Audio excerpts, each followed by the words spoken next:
So I've been in my new home for around about 6 months now, starting off in around July in the middle of winter here in Australia. And you know, we're 1 month into summer, so January 6th is actually the date that we're looking at right now. And I'm telling you, it hasn't been so easy. There has been some struggles, but every day I look out at this garden and I do feel blessed for what I have and extremely grateful.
So to be honest, I haven't really been that well the last few weeks. I've been struggling with this really nasty flu, and yeah, it really knocked me around, even to the state where I just had no energy.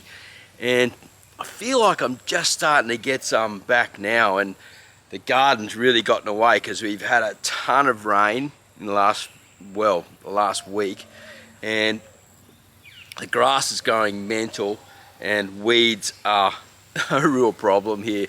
Now, I've got on top of the weeds quite a lot.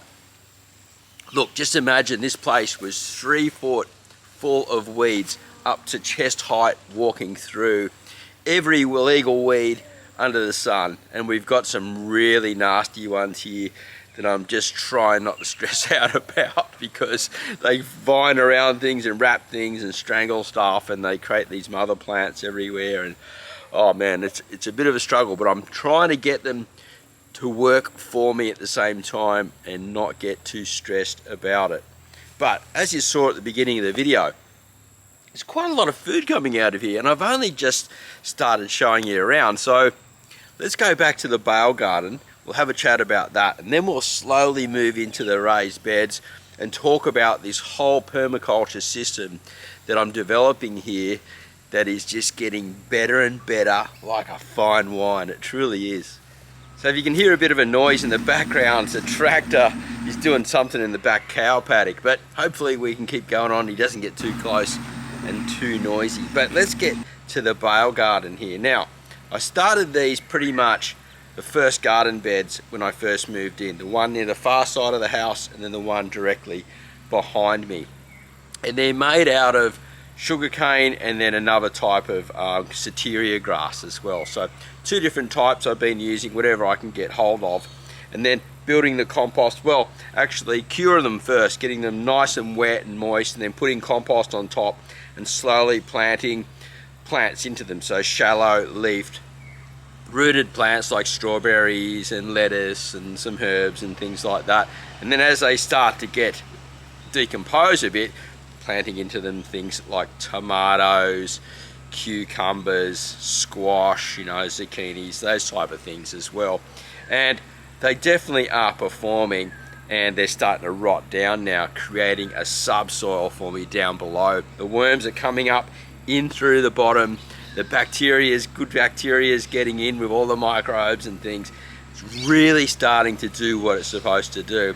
Now, I'm not too sure what I'll keep here, but it's doing really well as a herb garden at the moment, and I'm really enjoying having this space to come down and easy access straight from the kitchen here. It's just unreal. So it's been about 6 or 7 weeks now since Mark from Self-Sufficient Me came here and we built these raised garden beds, these birdie beds. Now what happened is we filled them full of sugarcane and then mulch and then top dressed them with an organic, not an organic soil, a premium quality mix from the local landscapers. I'm not going to say which one it is, but because they're all pretty much the same, they all just sell crap, and I believed them that they had something good without testing the pH, and it was very alkaline. After I tested it later, I was warned by a friend, go and test it, Marty, because the veggies don't grow very good in it. So I've been slowly backfilling with mushroom compost and my worm castings, and noticed that some plants are suffering from the alkalinity problems, and then others not doing so bad. And also we've had this crazy season where it's too hot to grow really cucumbers and lettuce well, and then not really hot enough for some of the summer crops, right, such as the corn. So my corn's pretty much stunted. It looks great, but I probably just end up becoming chicken food. You know, I'm getting things like squash, I am getting some cucumbers, we're getting some tomatoes and things like that. So, you know, I end up picking some leafy greens. So I'm able to put food on the plate pretty much nearly every day. So fairly happy about that. But the thing is, a lot of these plants are going to have to come out. I'll keep the chilies, we'll put in some new types of tomatoes, and we'll look at like capsicum, one of the big ones and things like that. Foods that I eat a lot of, and that I'm going to use a lot over the next few months. And also I like to grow stuff like kangkong, betel leaf through the summertime because they perform really, really well. I'll get some Egyptian spinach up and going, and then I'll have, you know, that does really well in the heat as well. And I'd like to grow some amaranth, even though I don't like the flavor of it. It's just a beautiful plant, and I think it would make pretty good chicken food, the seed in that, but I don't have any amaranth seed at the moment. So my advice anyway, getting back to the birdies beds here, is just check when you buy soil, right, that it's really, really good stuff, and that, you know, maybe start off with one bed and then build out depending on what you're doing and what your goals and your dreams are. But you know, you really need to get a good quality compost. And if you can't get a good quality compost, it's too alkaline like the stuff that I bought, or, you know, whatever, just don't believe what they say, man, because I believed them and then I didn't really get my value for the dollar. So I'd be more inclined to make my own compost, or buy a big mound of mushroom and just let it sit, let the rain get into it, turn it over, and then sort of use it that way and mix it with other compost and stuff like that. I think you'd get a better long-term result. So I've still got a lot of work to do with these raised beds, and they're really in their first season. So by next year, they'll be well, not by next year, I think by the end of sort of this summer, and then going into sort of autumn, even in winter, they will still do pretty good because I'll be growing different types of crops in there. So just stay tuned as I change these beds out. I build them up, put worm farms in here, establish the system so there's a lot more microbiology in here, and then I get them going as organic beds, because I believe there's a lot we can learn from these beds, and I'm stoked I've got them, because it's really nice just being able to just stand up and garden instead of bending over all the time. So what's really annoying is how fast the lawn's growing. Like, I'll show you, I've got this stuff here, it's called pass paling, and it gets about 1.5 foot high.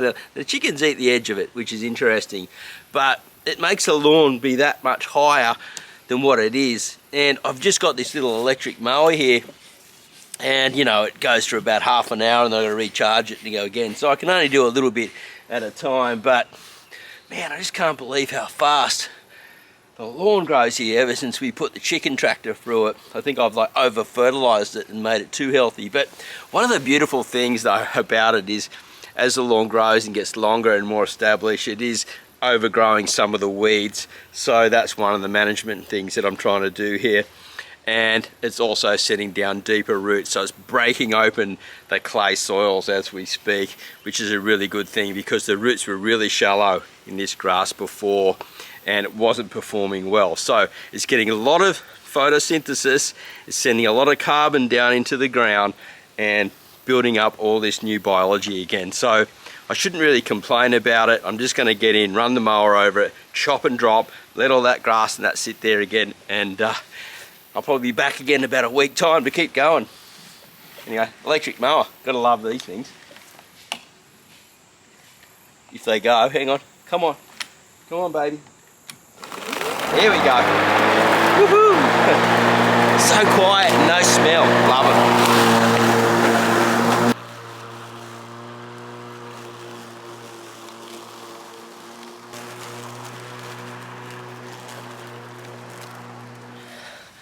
So I finished mowing the lawn, but I want to show you something really cool about these fruit trees. I've stopped the chickens from getting in scratching the mulch out and the compost away all the time, which they were doing regularly whenever they escaped. They'd go straight for these trees. It's driving me mental. So I was thinking, what can I do? And I found this solution. It's a bit of the chicken fence actually. I had some left over and I'm just laying it down on the ground. Now if you look at the grid here, they can't scratch it, see, and pull the material back. So if you just weigh it down a little bit, whenever they get on it, they get their feet stuck and they go look somewhere else. So that's a really great hack. And once the trees get big enough, I don't know, maybe we just put a bigger grid around or something. We'll figure that out when the time comes, but really happy with that. Solved the big problem here on the micro farm. Well, should we call it a micro farm? We're not actually making any money here yet. So I guess we've got to call it like a Marty's Garden permaculture space or something. I'm really unsure yet. So here's my wormery, guys. 8 worm farms. They're basically all stackable worm farms, and then one biggest worm farm ever model connected to some bales and sort of my windrow that I'm starting to build, or a bit of a breeding zone. The main thing here for these guys, because they're all new farms, is just to establish my numbers. I want to build up numbers. So a lot of liquid is just going back through into the farms at the moment to build up the microbiology. And now that I'm adding straw and sugarcane and carbon and things at the top levels, like I do for the Taj Mahal systems, which are great breeding boxes, once they start getting established, then I will start moving worms all throughout this whole place, this whole permaculture garden, and then build up numbers where I can start making and buying and selling compost and things like that, if all goes well. Now, I just went out to Pepe Fasos's place, 560 Farms, and we did some filming out there of his worm farm, getting it set up and established. And so we're going to head over there now and have a quick look at Pepe's farm. Let's go. Go.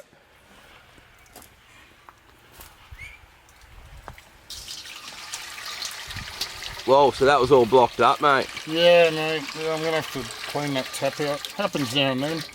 I remove taps. I've only got one tap on my farms because they always block up all the time. Yeah. And then your worms, sediment. They go down the bottom sometimes and they don't drown. It takes about 4 days for them to drown. As you can see, like there's a worm floating around in there. There you go, yeah. And if he's been in there around about 4 days, yeah, they let something out of their skin, some type of oxalic acid or something, and they don't actually drown. They kill themselves. Yeah, but no, he might be all right still.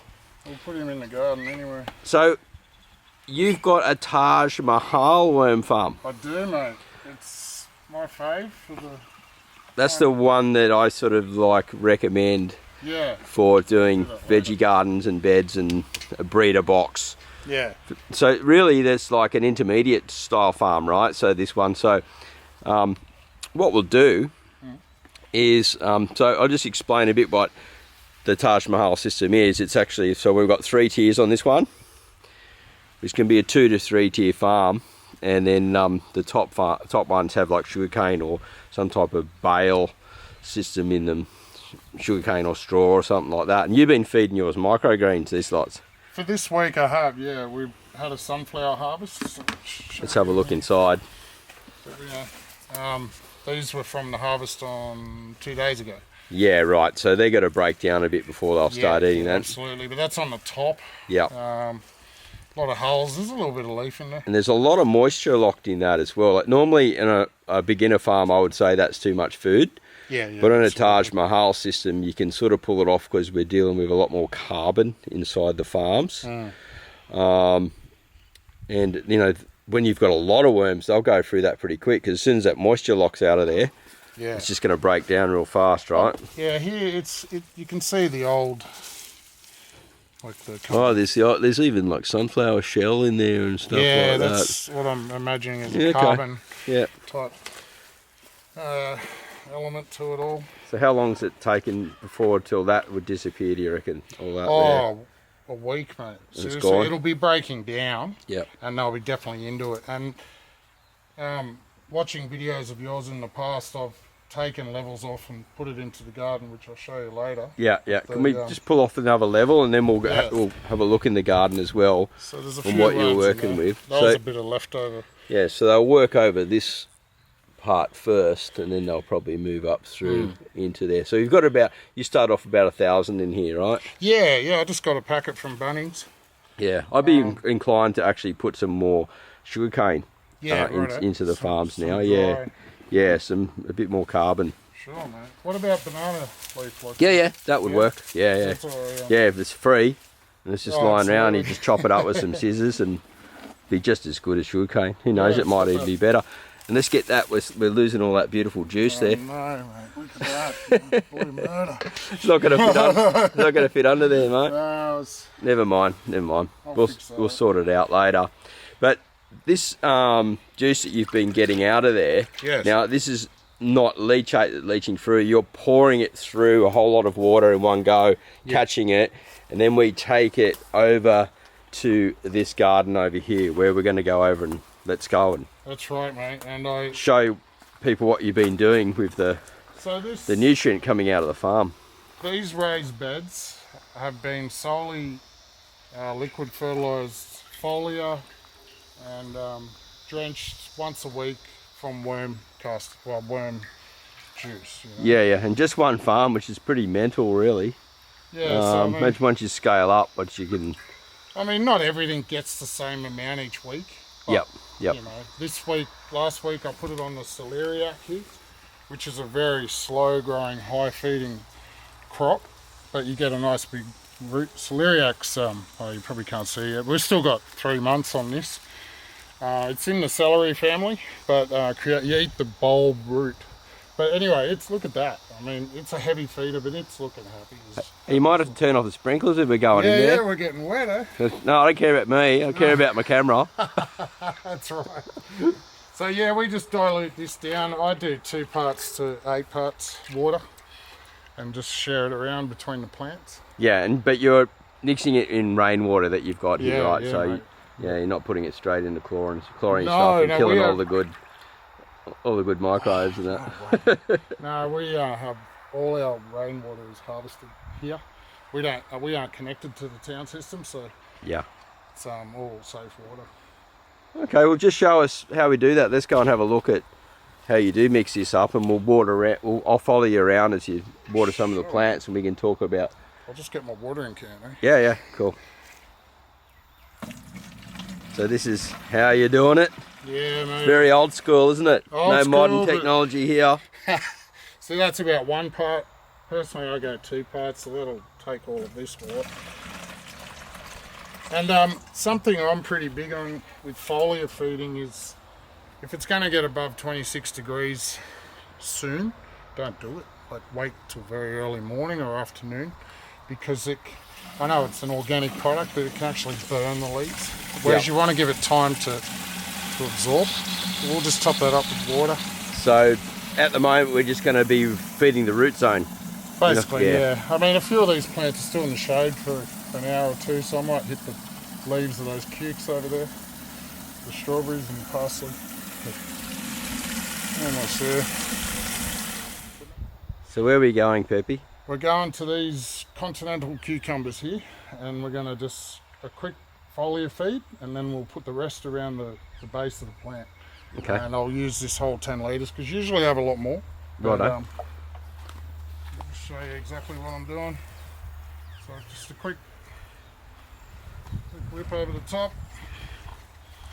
Trying to share it out between all the plants. You know, I've got some parsley here. My kids' strawberries. Now, these Does that roses, block up? It gets blocked. So that's why I take it off for the bottom feed. Just that I like to not waste it on the foliar feed. It blocks up. I've got to drill the little trick. You just get a soldering iron, make the holes bigger. Yeah, okay. That's a good tip. When you got 8 kids, they pinch everything off you. But everything looks really healthy, and so in a little while you're going to show me inside some of the soil. Yes. And how many, like, how alive the soil is, just full of worms, right? You showed me earlier. So. I was watching a video of yours where you take a tier off your Taj Mahal and you leave it in your garden. Stick it on top. Stick it on top, and they'll go down in, and I actually left them down in the garden. Yeah, awesome, So awesome. You're going to see some Yeah, crazy... so it's a way to transfer them across, and as long as you've got plenty of mulch, they'll stay happy. So That's right. let's go and have a look at that as we walk past some of the garden beds here. Alright, this is where I originally put it. This bed, homemade, filled with our microgreen hot compost. So what are you saying, you put what where? So I put I put the level of the Taj Mahal here. Yeah, I so sat it on top tray of the worm farm. Yeah, and I left the lid on because it was here for a day or two. And now check this out. Yeah. Now this bed's filled up with our hot composted microgreens. Look at them jumping, look. Oh, it's like fishing. Okay. Anyway. Ew. So they're certainly doing their job. Look at this beautiful. Yeah. And obviously a lot of the native worms would be driving up through into here too. Absolutely. Beautiful. I mean, they're coming from underneath. Yeah. It's not sealed. That's so good. Just good to see like a live soil from that, right? Absolutely. That's just black gold down there.